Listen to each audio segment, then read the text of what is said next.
The Peugeot 2008 is one seriously good-looking car, but the question most people will be asking themselves is whether it drives as good as it looks and whether it can deliver on what it is intended to do. Well, we're about to find out. So, moving on to the front of the car, I think this is probably the best look of this car. So over here we've got 2008 writing on the bonnet. We've got this really pretty mesh grille which has these chrome light accents inside them. We've got the Peugeot logo over here, but this is still the old logo. The new one, which looks really good, is going to be coming on the newer models. Down low we've got chrome accents on the lower bumper as well as front parking sensors. We've got LED fog lamps, daytime running light inspired by a claw of a lion, and full LED technology with the lights with these 3 strips and the LED headlights inside them as well. Moving along to the side of the car, we've got wheel cladding over here, which gives it a really off-roady kind of look, but please don't take it off-road, it's front-wheel drive. We've got the 17-inch diamond cut alloy wheels with black inserts. Moving along to the side, we've got these black mirror caps as well as a black roof and black roof rails. Cladding on the side with contrasting chrome accents over here.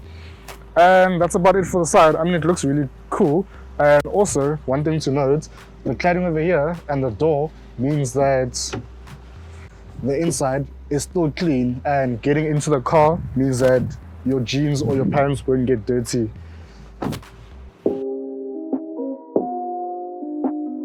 So moving along to the back, we've got LED lights just like on the front for the tail lights, which look really cool at night. We've got a really dope rear bumper, same as on the front, chrome accents, black over here with parking sensors. We've got an exhaust, large exhaust, twin exhaust, but it's not exactly real because this is just a surround. The real exhaust is deep on the inside over there. Opening the boot, we've got a fairly decent sized boot which can fit a large suitcase, probably 2 of these and smaller ones as well. And a cool feature as well is that with the floor you can raise it like so to make for easy lifting of your cargo, which is great for whatever things you need to store in the inside and whatever the case may be. Another feature about the boot is you can lower the rear seats to make for more of a load bed, but the problem is you need to come all the way to the rear seats because it's such a hassle, and lower them, and it gives you a lot more room in which you can slide your things all the way to the back. The interior of the Peugeot 2008 is really a special place to be sat in. So immediately you're greeted by this small, very small steering wheel, leather wrapped with some nice green contrast stitching.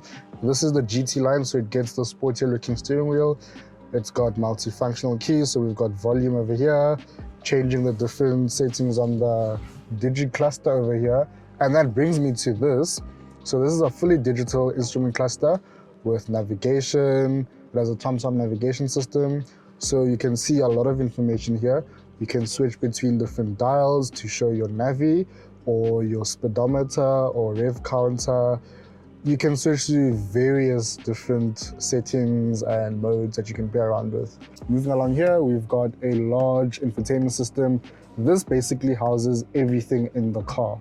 So your air conditioning, your music, your navi, everything that has to do with the car, you control from here. I'm a bit conflicted because it is a bit distracting to use while you're driving, but to combat that, we've got shortcut buttons over here, which aren't actually buttons, they touch sensitive. So you touch it, it doesn't give a feedback, which I would love, but they are a lot better to use when driving and using as a shortcut. We've also got these piano style keys over here, which include the locking button, the hazards, AC max, the circulation of the air vents, and a volume button. And we've got heated seat controls for the front and passenger drivers and the passenger. Further down, we've got more storage for your cell phone. We've got a 12-volt socket and some more storage for your phone in there. We've got an automatic gearbox in here with green stitching. electric parking brake, and a drive mode button which can switch through mud, snow, gravel, the likes, and some cup holders in here, some more storage in here, a bit on the small side, but you can fit some odds and ends in there. That really wraps up the layout of the interior. So, coming into the back, as you can see, I've got ample legroom, knee room, as well as legroom, and I can squeeze my feet underneath the driver's seat as well. This is set to my driving position and I'm pretty comfortable back here. This is quite nice. We've got 2 USB ports over here. We've got some storage in there, and we've got some door bins which are a bit on the small side, but apart from that, we've got 2 speakers over here on the bottom of the door, as well as high up here. I would have liked to see some ambient lighting in the rear as well, but we don't have any, just this carbon trim, more plastic, and that's about it for the back of the car.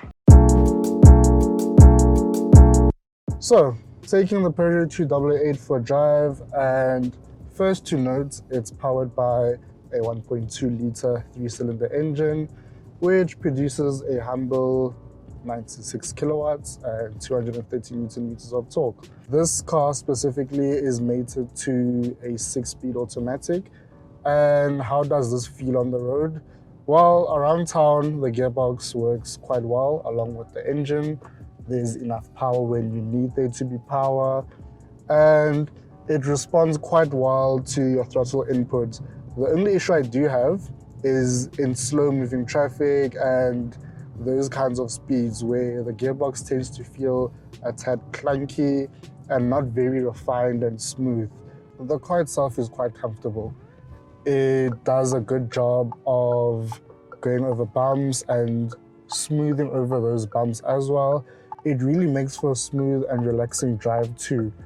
This car is very well built as well. It's very refined, and it certainly doesn't feel cheap, and that's because it isn't cheap. This car starts at 360,000 rands, but that's for the entry-level car.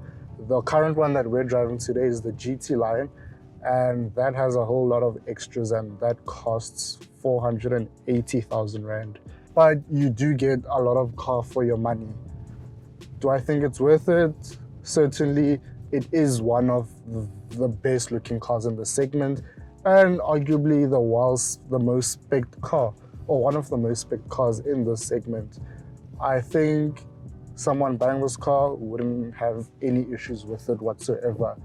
And that brings me to my next point. Who is this car for? Well, this is the compact SUV segment, and as we know, there are a lot of offerings in South Africa in this segment. So what it is aimed at, it is aimed at young families or young people looking for something a little larger than a hatchback or anything of the sort. Someone who is after a lifestyle vehicle of that kind of sort. Anyone in those brackets, well, this car will be good enough for you.